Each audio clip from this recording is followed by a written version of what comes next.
Vidarbha news Marathi सकारात्मकतेचा शिलेदार माननीय सदस्य श्री संजय देशमुख जी। धन्यवाद अध्यक्ष महोदय। मैं आज इस सदन में दिवाला और शोधन अक्षमता संहिता संशोधन विधेयक 2025 पर अवसर देने के लिए मैं आपका हृदय से आभार व्यक्त करता हूं।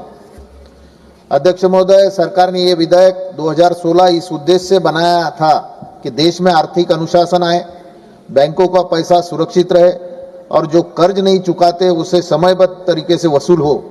इस संशोधन के माध्यम से पारदर्शिता बढ़ाने का प्रयास किया गया और यह कहा गया कि अब रेजोल्यूशन प्लान को मंजूरी देते समय कारण दर्ज करना अनिवार्य होगा। यह निश्चित रूप से एक सकारात्मक कदम है, लेकिन आज मैं पूछना चाहता हूं कि यह पारदर्शिता केवल बड़े उद्योग तक सीमित रहेगी। अध्यक्ष महोदय, पिछले 5 वर्षों में 2020 से 2025 तक पीयूसी बैंकों का 18 से 19 लाख करोड़ रुपए का एनपीए राइट ऑफ किए गए। ये पैसा बैंकों में प्रोविजन किया गया था, जिसका उपयोग करके पूरा एनपीए निकाल दिया और बैंकों से बैलेंस शीट ठीक दिखाने का प्रयास है, जो गलत है क्योंकि नुकसान को छुपाया गया है। देश के आम आदमी को पैसा का दुरुपयोग कुछ बड़े व्यापारी और कॉर्पोरेट्स को बचाने का काम गवर्नमेंट द्वारा किया गया है। गरीब किसानों का उनका छोटा कर्जा के लिए उसका घर पर कब्जा किया जाता है और अमीरों को बचाने के लिए बचाया जाता है। अध्यक्ष महोदय, मैं आपके माध्यम से अपने यवतमाल जिले के एक बहुत ही दर्दनाक और गंभीर स्थिति को इस सदन के सामने रखना चाहता हूं। बाबाजी दाते महिला सहकारी बैंक में 242 करोड़ रुपए का घोटाला सामने आया है। यह कोई आंकड़ा नहीं है, यह हजारों परिवारों की जिंदगी है। यह उन लोगों की मेहनत की कमाई है जिन्होंने सालों तक एक एक रुपया जोड़कर अपने भविष्य के लिए बचत की थी। अध्यक्ष महोदय, आज स्थिति यह है, सैकड़ों जमाकर्ताओं के उनके पैसे का केवल एक छोटा सा हिस्सा मिला है। लगभग 602 लोगों को लिक्विडेशन प्रक्रिया के तहत सिर्फ 20% राशि दी गई है और बाकी 80% रकम आज भी उन्हें नहीं मिली है। यह केवल देरी नहीं है, यह अन्याय है। अध्यक्ष महोदय, मैं उन लोगों से मिला हूं जिनके आंखों में निराशा है, उनके शब्दों में पीड़ा है।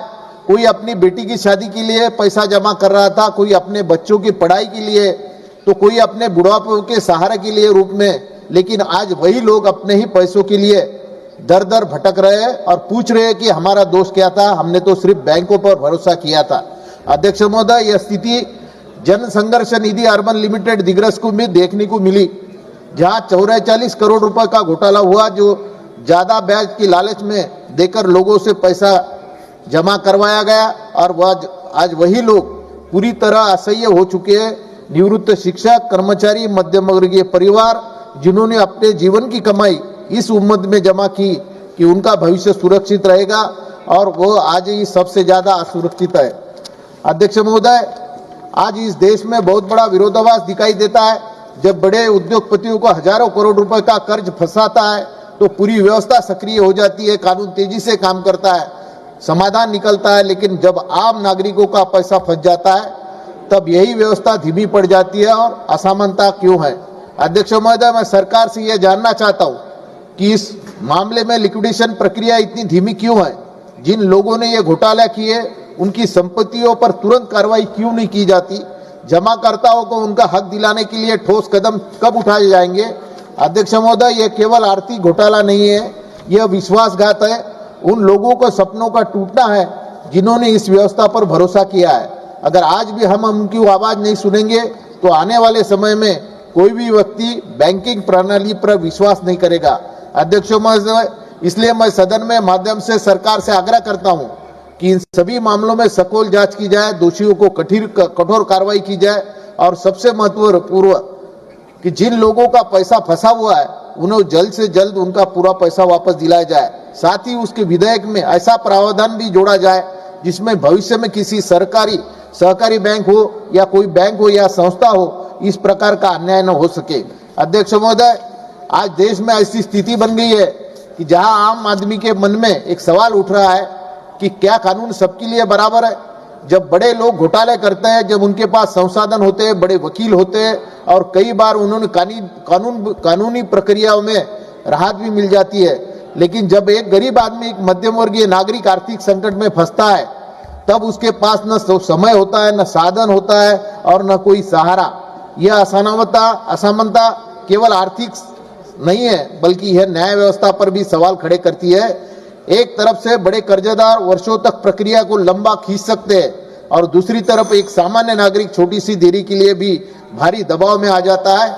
यह स्थिति बदलनी होगी। अध्यक्ष महोदय, मैं अपने यवतमाल वाशिम क्षेत्र का एक उदाहरण इस सदन के सामने रखना चाहता हूं कि इस मतदार संघ में काली दौलत खान नाम का एक गांव है, जिसमें आबादी लगभग 2000 लोगों की है। यह बहुत ही सामान्य और मेहनतकश लोगों का गांव है, लेकिन आश्चर्य की बात है कि पिछले 15-20 वर्षों में इस गांव में एक भी कोई नेशनलाइज्ड बैंक की शाखा नहीं है। जब हम डिजिटल इंडिया, फाइनेंशियल इन्फ्लुएंस की, आधुनिक बैंकिंग की बात करते हैं, तब इस गांव के लोगों को अपने छोटे छोटे कामों के लिए भी बहुत ज्यादा किलोमीटर जाना पड़ता है। वृद्ध लोग, महिलाएं, किसान सभी कठिनाइयों का सामना करना पड़ता है। किसी को पैसा जमा करना हो, निकालना हो या किसी सरकारी योजना का लाभ लेना हो, हर चीज के लिए उन्हें गांव से बाहर जाना पड़ता है। अध्यक्ष महोदय, यह स्थिति केवल एक गांव की नहीं है, बल्कि देश के कई हिस्सों में सच्चाई है। जब तक हम इन गांवों को बैंकिंग सुविधा नहीं पहुंचाएंगे, तब तक हमारी आर्थिक नीतियां अधूरी रहेगी। एक तरफ से हम बड़ी आर्थिक सुधारों की बात करते हैं और दूसरी तरफ देश का एक हिस्सा आज बुनियादी सुविधाओं से वंचित है। इतना ही कहकर मैं दोष।